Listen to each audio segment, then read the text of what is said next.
All right. The next theorem that we have is the extreme value theorem. So this says if a function is continuous on the closed interval, then f of x has a maximum and a minimum value. So the way that I like to think about this, you could even think about like, temperatures during a day.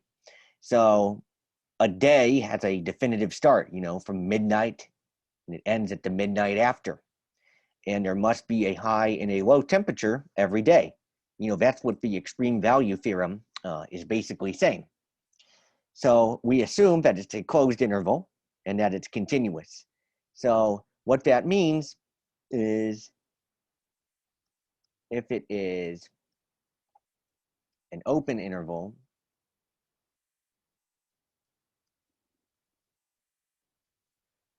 or not continuous, we cannot use the extreme value theorem.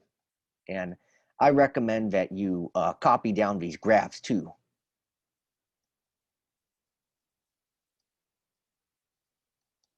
And we just kind of abbreviate this EVT. So the theorems are abbreviated. All right, so let's look at an example here. So this will be example 3. And this is your typical EVT question. This says, selected values of the function f are shown in the table below. The function has a minimum value on the closed interval 1, 5. Determine the validity of the following statement. So it has a minimum value on the closed interval 1, 5. So the question is, does this work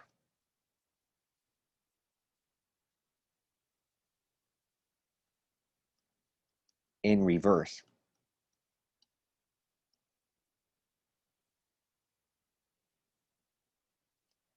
So it says that f is continuous on the closed interval 1, 5.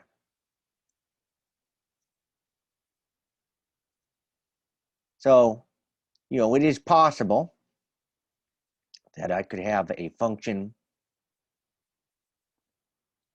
I could actually try and see, could I draw a function that is not continuous that meets the condition above?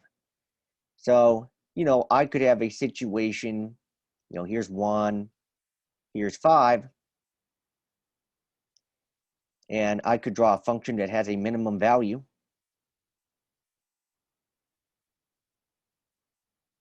That's not continuous. So this does have a minimum right there. Of course, we could have a continuous, well-behaved one as well.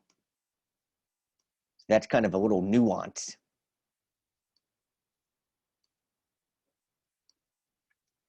So I think it's kind of good to kind of create your own examples on these and kind of read through and think about, can you create an example that goes against the assumptions and what you need to prove?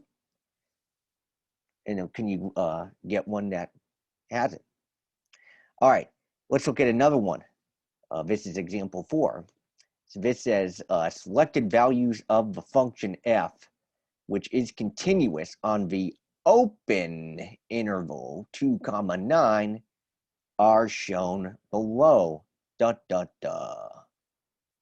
Determine the validity of the following statement. So this says continuous on the open interval. So the EVT assumes closed interval.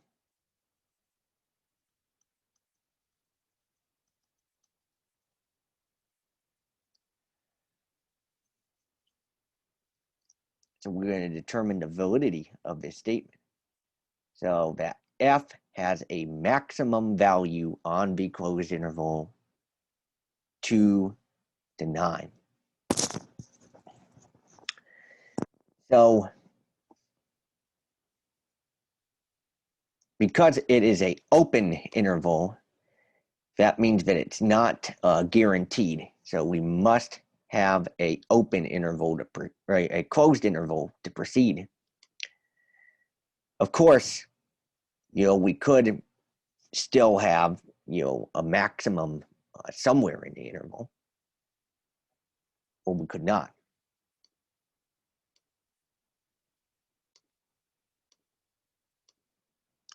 And then here is example 5.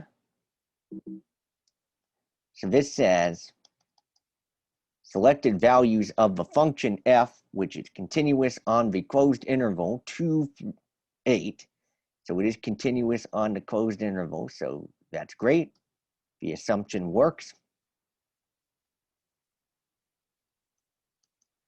Determine the validity of the following statement. The maximum value of f on 2, 8 is 6. Now, what this tells us is there must be a maximum value. But can we know the specific? So maybe I'm just going to kind of create a rough graph here. So here's 2, 6, and then right down there is 8, negative 52.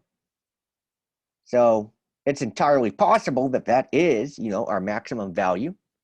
But it's also entirely possible that we have a continuous closed interval function that kind of does a little bit more like zigzag. So maybe it does like what the yellow line is doing. So this would be either true or false.